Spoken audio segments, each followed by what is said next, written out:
Zee 24 तास एक पाऊल पुढे। ब्रिटिशांनी पुण्यामध्ये उभारलेली एक वास्तू आज पावणे 200 वर्षांची होतीये। खडकीमधलं ऑल सेंट चर्च ही ती वास्तू। संपूर्ण दगडी बांधकाम असलेले हे भव्य चर्च आजही त्याच दिमाखात उभं आहे। याच निमित्ताने या चर्चचा इतिहास उलगडलाय आमचे प्रतिनिधी नितीन पाटोळे यांनी। सांस्कृतिक शहर, शैक्षणिक शहर या पुण्याच्या ऐतिहासिक महत्त्व सांगणाऱ्या वास्तू पुण्यात आहेत। त्याचबरोबर पुण्यात आणखीन एक राजवट होती ती म्हणजे ब्रिटिशांची, आणि ब्रिटिशांनी त्यावेळेस उभारलेल्या वास्तू पुण्यात आजही दिमाखानं उभ्या आहेत। आणि अशीच एक वास्तू 1 नोव्हेंबर रोजी तब्बल 175 वर्ष पूर्ण करत आहेत। आता आपण याच वास्तूमध्ये आहोत। ही वास्तू आहे खडकीतील ऑल सेंट चर्च। आता आपण ही जी वास्तू पाहू शकतोय ती 175 वर्षापूर्वी 1867 साली ब्रिटिशांनी उभारलेलं हे चर्च आहे। ऑल सेंट चर्च म्हणून हे ओळखलं जातं। ही चर्चची इमारत भव्य आहे आणि 1 एकर परिसरामध्ये पसरलेलं हे पूर्ण ही इमारत 1 एकर परिसरामध्ये पसरलेली ही इमारत आहे।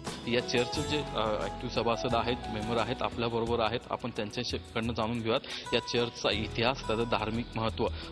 राकेश पट्टसाहेब, ह्या चर्चचा जे इतिहास आहे, कशी स्थापना झाली, कोणी केली, कधी केली, त्याविषयी।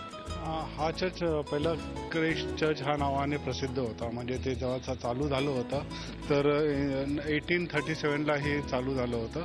त्यानंतर परत त्यांनी म्हणजे लहान काँग्रेगेशन असताना त्यांनी परत हे 1945 मध्ये रिबिल्ड करून हा जे आता तुम्ही बघताय जे चर्च बघताय ते 1945 मध्ये रिबिल्ड करून हे चर्च उभारलं गेलं आहे। तर ते हिशोबाने त्या म्हणजे ब्रिटिश काळचे जे लोक होते ते येऊन आपलं प्रार्थना वगैरेसाठी येऊन इथं जमा व्हायचे। चर्चचे धर्मगुरू आहेत, 62वे धर्मगुरू आहेत, कॅसलिन अझराया असं त्यांचं नाव आहे। आपण त्यांच्याशी चर्चा करूयात की उद्या 175 वर्ष पूर्ण होत आहेत 1 नोव्हेंबरला, तर काय धार्मिक कार्यक्रम असणार आहे, कशा पद्धतीने हा सगळा साजरा केला जाणार आहे, काय सांस्कृतिक धार्मिक कार्यक्रम ठेवत आहे, त्याविषयी सांगा। हम ज़्यादा प्रोग्राम प्लान किया है।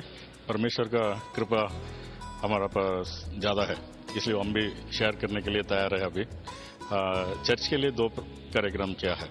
Inter church football tournament plan किया है, फिर इंटर चर्च क्वायर कंपटीशन वो भी आने वाला है।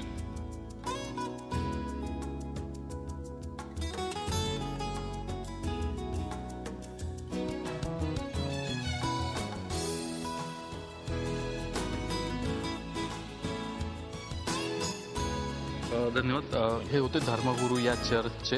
हे जे चर्च आहे एवढं मोठं आहे की एका वेळेस 800 लोक एका छताखाली बसू शकतात, एवढं मोठं हे चर्च आहे।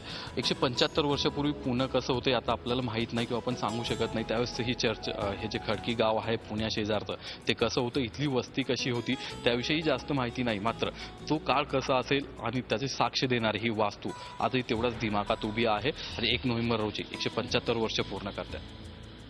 व्हिडिओ जर्नलिस्ट विकी कांबळेचा नितीन पाटोळे, झी 24 तास पुणे। झी 24 तास एक पाऊल पुढे।